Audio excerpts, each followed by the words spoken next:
Bismillahirrahmanirrahim. Assalamualaikum warahmatullahi wabarakatuh. Perkenalkan, nama saya Nurma Karwen, kelas 6 gabungan 1 multimedia, program studi Teknik Informatika, Fakultas Teknik Komputer Universitas Cokroaminoto Palopo. Pada video kali ini, saya akan menganalisis semiotika iklan teh Sariwangi menurut Ferdinand de Saussure dan Roland Barthes. Pertama, saya akan membahas mengenai sejarah teh Sariwangi. Sariwangi merupakan brand asli lokal yang diperkenalkan pada tahun 1973 dalam format teh celup, yaitu suatu cara modern baru untuk minum teh selain teh bubuk. Perusahaan teh Sariwangi diriliskan oleh Johann Alexander Supit yang bernama PT Sariwangi Agricultural Estate Agency yang bekerja sama dengan PT Unilever Indonesia. Yang pertama yaitu analisis semiotika menurut Ferdinand de Saussure pada tahun 1857 sampai tahun 1913, mengemukakan bahwa analisis semiotika merupakan suatu sistem tanda di mana dibagi menjadi dua bagian, yaitu penanda atau signified dan petanda atau signified. Aku tahu ayah khawatir, tapi aku bisa kok jaga diri. Nah, gampang kan? Sekarang tinggal ngomong langsung sama ayah. Ayah, mau teh?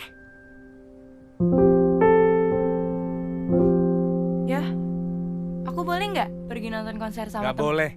Oh, oke. Kalau bukan ayah yang nganterin. Lebih berani bicara dengan kehangatan rasa dan aroma Sariwangi.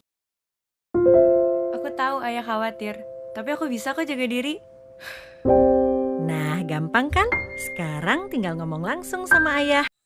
Analisis semiotika pada video scene pertama yaitu penanda, visual dan sound pada video itu sendiri. Petanda yaitu ibu dan anak yang sedang duduk di meja makan dalam suatu ruangan yang dimana sang anak sedang latihan meminta izin ke ayahnya untuk pergi nonton konser. Kemudian sang ibu mendengarkan dan menenangkan sang anak sambil mencelupkan teh Sariwangi ke dalam gelas, sehingga menghasilkan tanda ibu dan anak sedang membicarakan sesuatu di meja makan. Langsung sama ayah. Ayah, mau teh? Selanjutnya, pada video scene kedua, yaitu penandanya, visual dan sound pada video itu sendiri, petanda, sang ibu memanggil sang ayah dan menawarkan teh Sariwangi agar anaknya dapat meminta izin langsung. Kemudian sang ayah duduk di meja makan bersama anaknya dan sang ibu langsung berdiri sambil memberi kode pada anaknya, sehingga menghasilkan tanda sang ibu memanggil sang ayah. Aku boleh nggak pergi nonton konser sama Gak boleh. Oh, Analisis video scene ketiga yaitu penanda, visual dan sound pada video itu sendiri. Petanda masih di ruangan yang sama. Sebelum meminta izin, sang anak meminum teh Sariwangi. Setelah itu, mulai berbicara meminta izin menonton konser dengan ekspresi khawatir. Sang ayah menjawab tidak boleh dengan tegas. Kemudian, sang anak hanya membalas seadanya dengan ekspresi pasrah, sehingga menghasilkan tanda seorang anak yang berbicara pada ayahnya. Kalau bukan ayah yang nganterin. Lebih berani bicara dengan kehangatan. Pada analisis keempat yaitu penanda, visual dan sound pada video itu sendiri.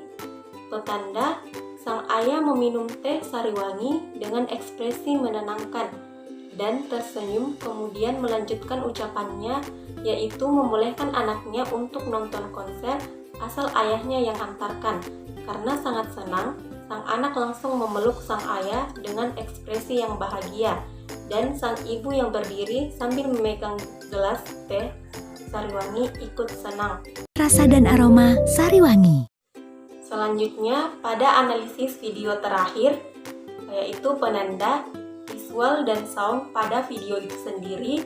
Petanda masih pada ruangan yang sama dengan fokus kedua gelas teh beserta kotak teh Sariwangi dengan background blur. Sang ayah ibu dan anak yang bercengkrama dengan bahagia. Dengan itu menunjukkan bahwa berani bicara dapat memberikan kebahagiaan dan kehangatan pada suatu keluarga, sehingga menghasilkan tanda ayah, ibu, dan anak yang sedang bercengkrama dengan bahagia. Kemudian, analisis semiotika Roland Barthes yang akan mengkaji iklan dengan makna denotasi, konotasi, dan mitos. Iklan ini menunjukkan bahwa perempuan sebagai seorang istri dengan tugas seorang ibu rumah tangga dan melayani suaminya dalam menyiapkan makanan atau pakaian dan lain-lain, dalam komunikasi yang lekat dengan sikap lemah lembut, emosional, dan membutuhkan perlindungan dari laki-laki. Sedangkan laki-laki sebagai tokoh suami dipresentasikan dengan simbol kekuatan, kesempurnaan, berkuasa, dan angkuh.